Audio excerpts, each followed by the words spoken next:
No nation on the planet holds more of its people behind bars than the U.S. We have 2.3 million prisoners, more than China and Russia combined. Private prisons, also known as for-profit prisons, hold about 8% of our country's inmates, which is double what it was 10 years ago. Two largest private prison companies are the GEO Group Incorporated and Corrections Corporation of America, also known as CCA. CCA is the largest. It manages 80,000 inmates and detainees in 66 facilities. These two companies together take in a combined $3 billion a year in revenue. These private prisons are different from public prisons because of a few reasons. Private prisons are staffed with employees hired by the private prison companies. Taxpayers pay for both private and public prisons, but supporters of these private prisons say that they save the taxpayers more money and provide economic growth, but some would disagree. According to the American Civil Liberties Union, the number of inmates in private prisons has increased by roughly 1,600% between 1990 and 2009. State and federal officials are continuing to contract private companies to run their prisons and immigration detention centers.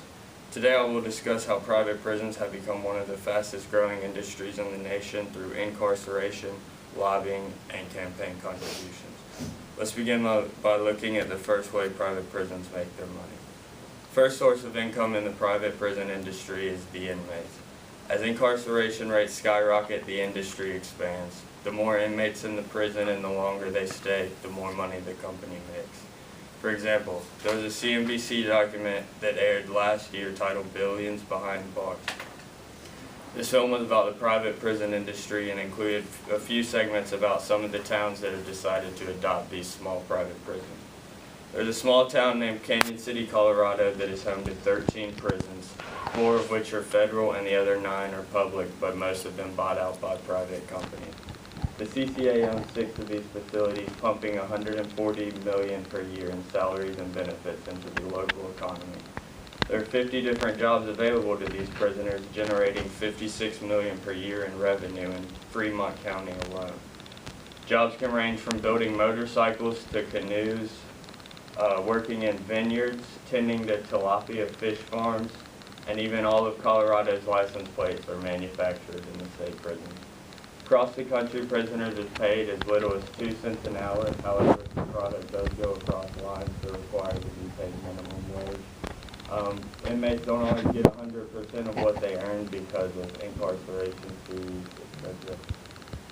Employees and officials of these prisons believe that these jobs can rehabilitate work ethic and self-respect and give the inmates opportunity to get back on the streets as quality people.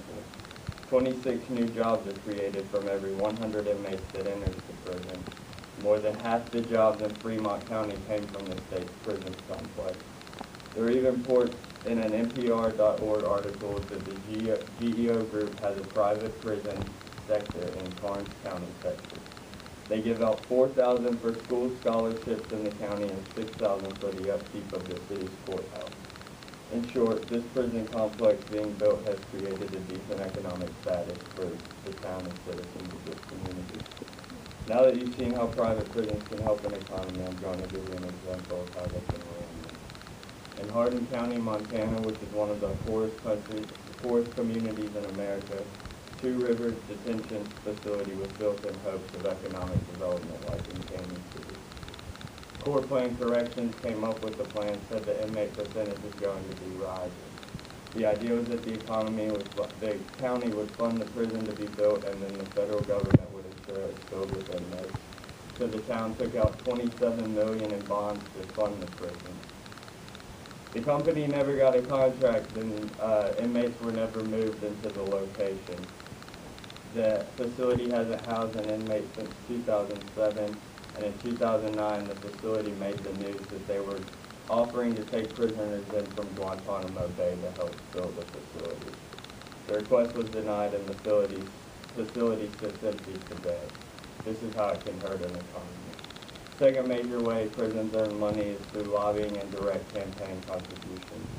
Lobbying is when these huge private companies like CCA donate money to politicians that are trying to implement new laws that in return will benefit the prisons in the long run. For example, last year Arizona passed a tough immigration law that would put more immigrants in these detention centers.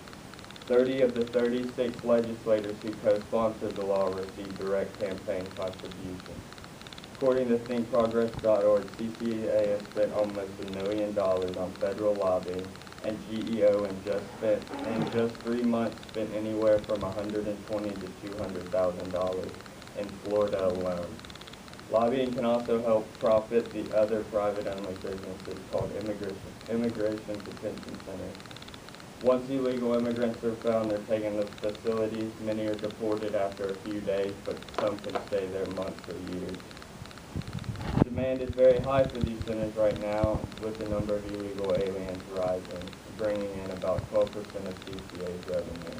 So through lobbying, direct campaign contributions, private prisons will receive support over issues from selected officials or legislators that will help out their victims. So today I've explained to you the industry of private prisons, how they've become a booming industry through incarceration, lobbying, and direct campaign contributions. Remember, this is an election year, and this topic of prisons will play a role in deciding our next president. So think about this when you go to vote. Thank you.